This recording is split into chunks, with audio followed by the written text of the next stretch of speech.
What's up, friends? Thought I'd do another video on my Rolex Sea Dweller 16600. That's this guy right here. I'm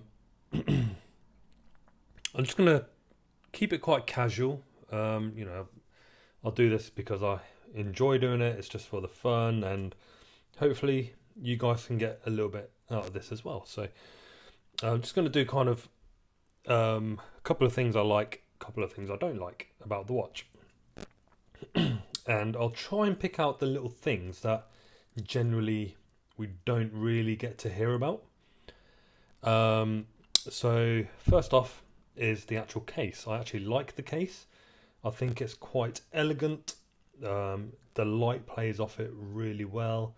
You've got the chamfered lugs.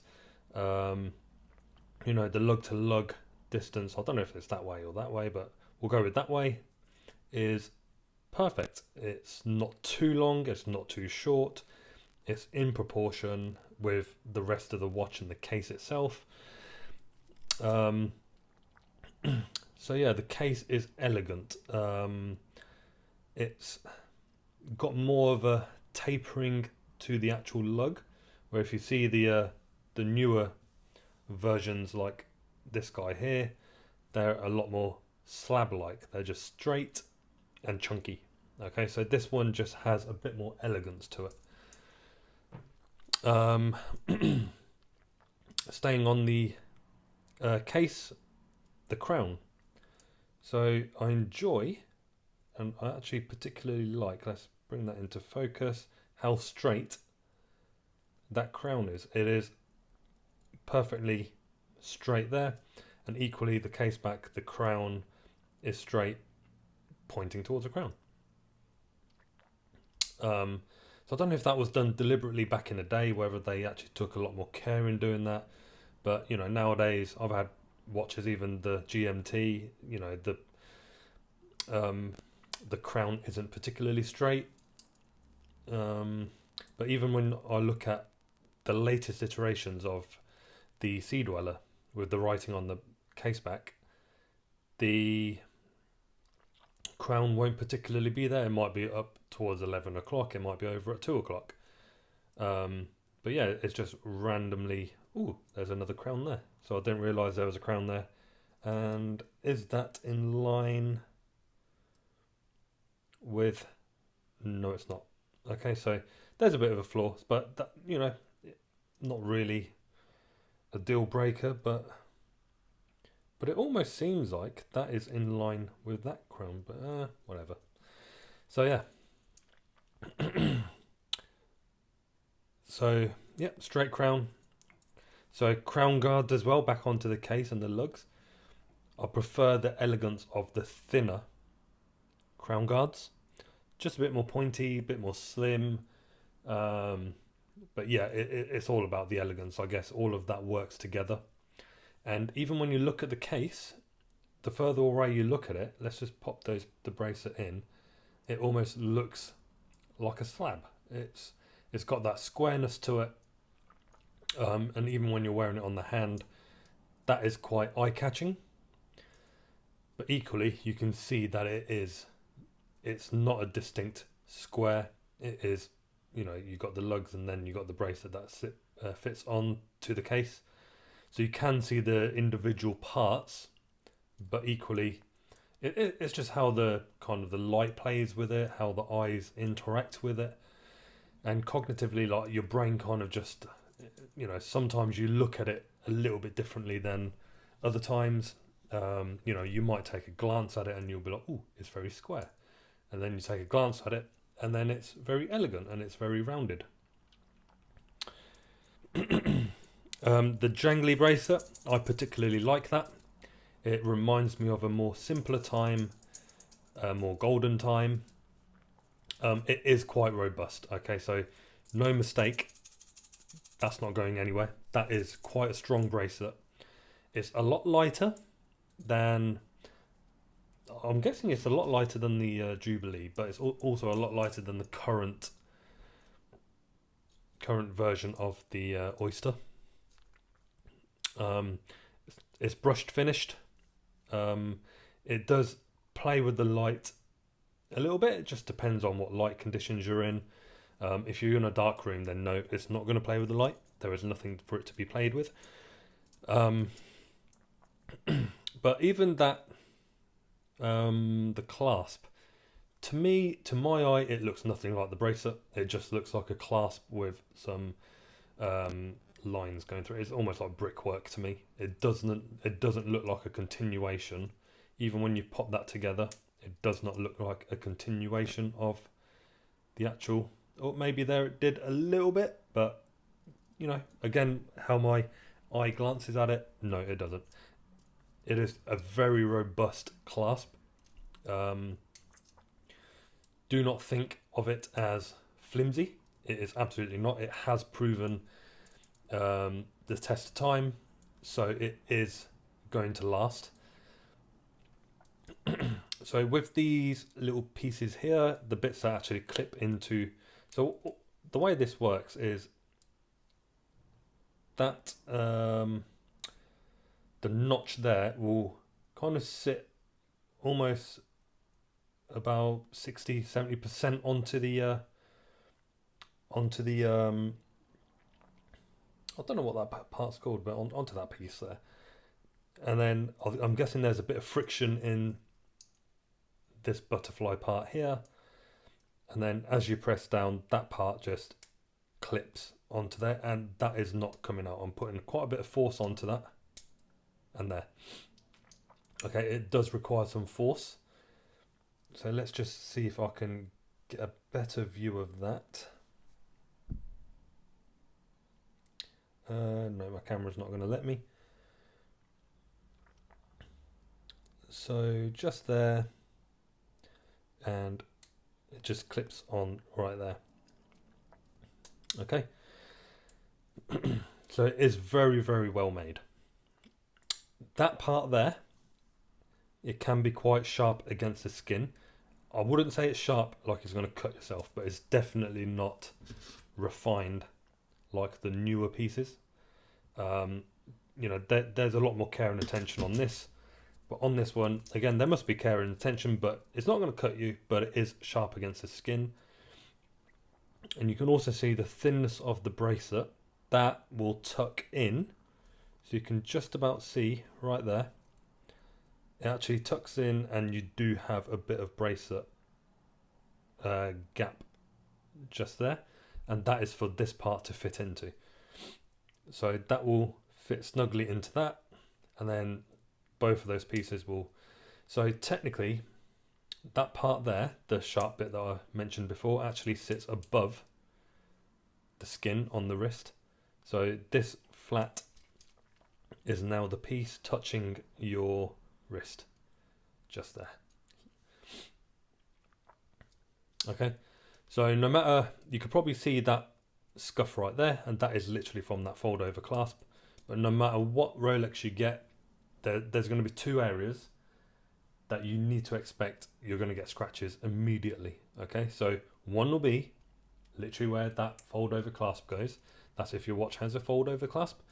The second will be just under here. So if you take off the stickers, that you usually have a sticker under here, or even one under that one.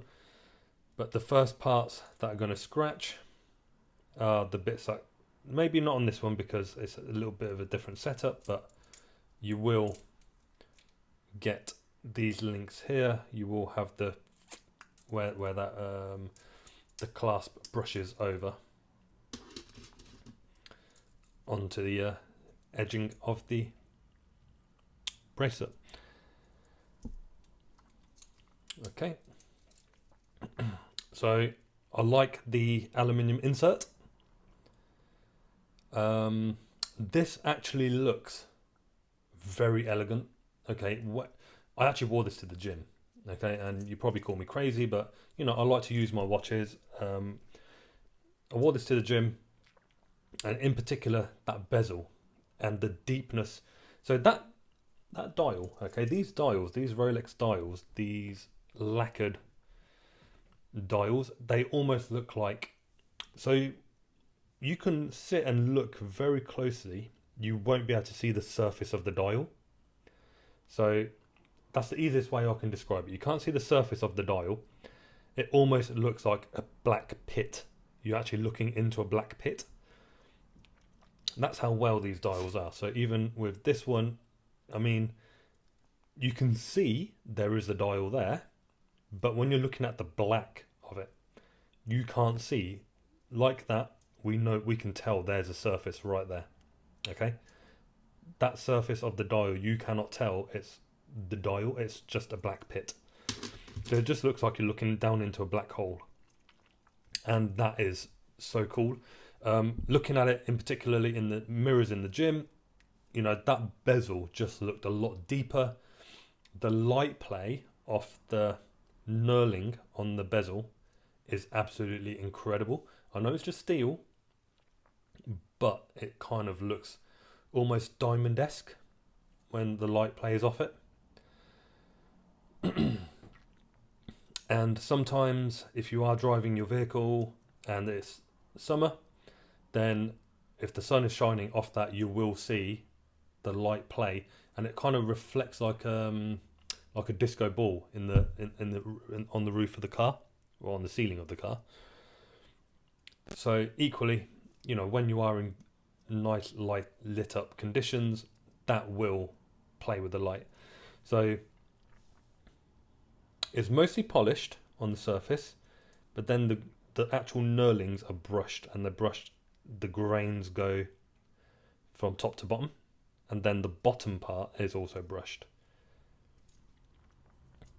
So that that bezel is a lot thicker than the bezel on the GMT. It's a thicker bezel, but yeah, the actual bezel insert, I love the aluminium, and what I'm enjoying them in, you know, kind of what I'm going to enjoy the most is when that starts to fade, and even when you get little dings on that, so they cause little pit holes. You know, I think that all adds to the character. Whereas on the newer iterations of the Rolexes, you won't get that because the ceramic will kind of prevent that. Another part of the dial is the smaller hour markers. I prefer that. It gives you a bit more real estate on the dial itself. The one thing I don't like and not like, so it's not a deal breaker, and it's something I would have liked, but it doesn't really matter because the watch actually looks fantastic without it, is the Cyclops. So a lot of people don't like the Cyclops. I don't really mind it. You know, I have best of both here. Cyclops I don't really mind. It would have been nice to have a Cyclops on that, but you know, it doesn't, so it gives me kind of a bit more, it's a little bit different, and it's good to be different. You know, there's no point in having the same of everything. The one thing I don't like about the dial is the positioning of the date. You can even see, let's kind of bring that in a bit. So with the date, it's not actually centered between the 2 o'clock and the 4 o'clock hour markers. It's inset more towards the center. So what that does is when you're wearing your watch that way, it could have almost been another hour marker, but now you're very aware that it's actually inset, so there's something odd about that. I mean, naturally you know that's going to be the date, so you know, but it's just the way it sits on the dial. It kind of distorts the dial, and it kind of, if that was just sat towards the edge, similar to how far these sit here and down here, if that was just moved over, it would have just been a lot more kind of perfect, I guess, because it just would have looked like an hour marker.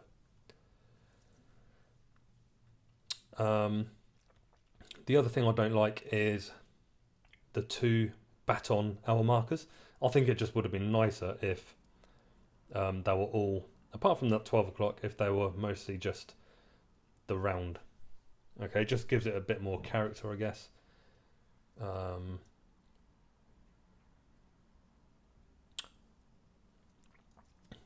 Yep. No, I guess that's it. The other thing that would have been nice, and I guess this came with, it comes with the newer models, is I actually like the Rolex that goes around the inside. Just like that one there. You can see it spells Rolex at every second. So it just repeats itself. And that is a nice touch. And again, you get nothing on this one. It's nice and blank on the inside. Again, it just makes it a little bit different.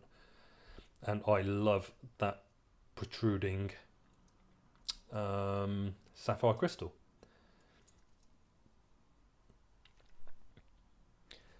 So yeah, things I don't like. So I've mentioned the inset date. Another thing I noticed is, and I don't know whether I'm just weird and I notice these things, but obviously the triangle that triangle part with the pip inside, that does point directly down. Some watches it doesn't. So I've had watches in the past where that doesn't point down. But even with the knurling, so the knurling isn't actually centered. So if I give you an example, you look at the triangle on that one is perfectly down, but even the knurling is centered. So you've got a center knobbly part pointing exactly down, but then you also have it's equal all the way. So you got the two knurls there, and then the two outer knurls at the points of the triangle. But with this one, it's almost like the insert was just popped in anywhere, and then it's kind of just offset a little bit. But the main thing is the actual bezel needs to line up with the dial. Another thing with the case is the sharpness of it. So these bits here on the corners of the lugs are quite sharp, and I'm pretty sure I'll be able to cut someone with that. So that is, I'm not gonna try and cut myself, but that they are sharp. Okay, they are sharp, but they don't really, I wouldn't say it actually impales you or anything. But they are sharp. You do feel it against your skin. That's sharp. The edging of the bracelet is a lot sharper than the newer bracelets. Edging of that, and then also these parts here, in particular around here, because that actually protrudes further down, that can feel a little bit sharp. And then again the bracelet, but the bracelet there is perfect. There's nothing wrong with anything on that surface. It's just those edges that are sharp.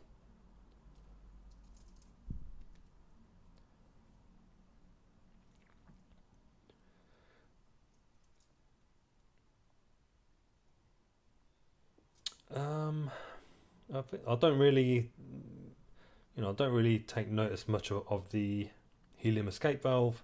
So that it's just there. It's just another feature, and it adds to the character of the watch. But that is about it. So a couple of things I like, a couple of things I don't like. I say couple, that was I waffled on quite a lot, so I do apologise. But I hope someone somewhere gets something out of that. And again, I just like to make these because I enjoy making them. There's no real purpose apart from just sharing my views. I'm not going to do any edits with these videos. It's just a raw take of, me waffling on, me showing you the watch. And if you do want anything in particular, if you do have any questions, just comment below. Ask me. If there are a lot of questions and it warrants another video, then I'll just come back on here and just create something and just show you. But I'll keep wearing this. It is my daily driver. I enjoy it. I love it. But I'll keep wearing it, and then over the course of time, I will show you how it fares with general wear and tear. I will take it on a few more adventures. So yes, thank you all for listening to my waffle, and hope you have a good day. Thanks, bye.